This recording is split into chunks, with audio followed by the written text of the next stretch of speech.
আমাদের এখন বর্তমানে যে রামগড় রোডে কাজ হয়েছে,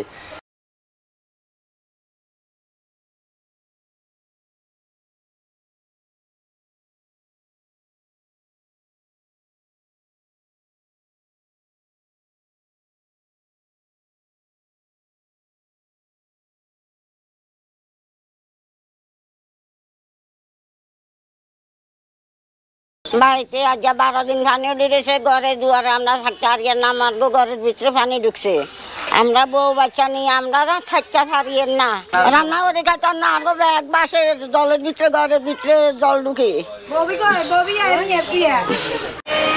এখানে পানি উঠছে যে স্কুলে যাইতে কষ্ট হচ্ছে, এই ময়লা পানিগুলো গায়ে লাগলে গা চুলকায়। আজকে বাড়িতে 12 দিন পানি, বাইরে ঘরে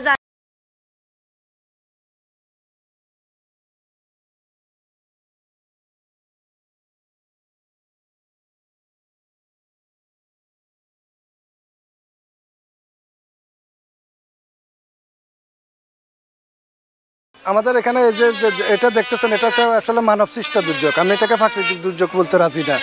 এই কারণে রাজি না, আমরা এখানে আমাদের এখানে বৃষ্টি হয়েছে, পানি উঠছে, চলে গেছে, এখান দিয়ে পানি একটা কালভার্ট ছিল, এই যে রোডস অ্যান্ড হাইওয়ে যখন রাস্তাটার কাজ শুরু করছে তখন একটা কালভার্ট ছিল, কালভার্ট দিয়ে পানিগুলো ফেনী নদীতে চলে যেত, কারো কোনো ক্ষতি হইতো না।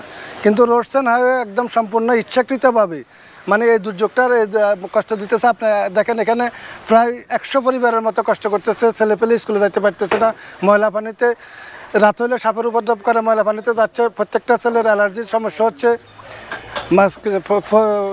সুপ্রিয় পানির অভাব হচ্ছে।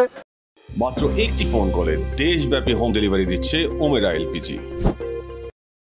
রিমালের পর থেকে, এই যে ঘূর্ণিঝড়ের পর থেকে আজকে এই পর্যন্ত যে জলাবদ্ধতা সৃষ্টি হয়েছে, এটা আমি একজন ব্যবসায়ী হিসেবে বলতেছি যে আমাদের অনেক ক্ষয়ক্ষতি হইতেছে। এটা ছাড়াও আজকে এদিক দিয়ে অন্ততপক্ষে 100 থেকে 150টা ফ্যামিলি জলাবদ্ধতা সৃষ্টি হয়ে অনেক কষ্টের মধ্যে আছে। তার ভিতর এই 4-5টা বাড়িঘর একেবারে পানির নিচে করে আছে, এরা ঘর থেকে বের হইতে পারতেছে না, অনেক এই সমস্যার সৃষ্টি হইতেছে, জনগণের প্রচুর পরিমাণে সমস্যার সৃষ্টি হইতেছে। এর ভিতর এই অনেকজন নেতাকর্মীরা দেখে গেছে যে এটা ঠিক করে দেবে, অনেকজনের আশ্বাস দিয়ে গেছে, কিন্তু দুঃখের বিষয় কাজ করতে গেলেও বিভিন্ন ধরনের বাধার সৃষ্টি হয়েছে। এই এখন সর্বশেষ গতকালকে কাজটা ধরছিল, আমরা তো একটু এই স্বস্তি নিঃশ্বাস ফেলতে করছিলাম যে পানিগুলো চলে যাবে। মানবিক দিক সহযোগিতা করা উচিত বলে আমি মনে করি। আমি যেহেতু কালকে শুক্রবার আমাদের বন্ধের দিন, আমি চেষ্টা করব কালকে সকালবেলায় 10টা করে দিয়ে গিয়ে সহযোগিনী দেখে কী ব্যবস্থা করা যায়। যেহেতু কালকে উপজেলা প্রশাসন থেকে মহোদয় গিয়েছেন, আগামীকাল আমি নিজে সশরীরে গিয়ে এটি পরিদর্শন করে দেন পরবর্তীতে একটা পদক্ষেপ নেব, কালকে দিনের মধ্যে দেখা যায় কীভাবে করা যায়। আপনাকে ধন্যবাদ।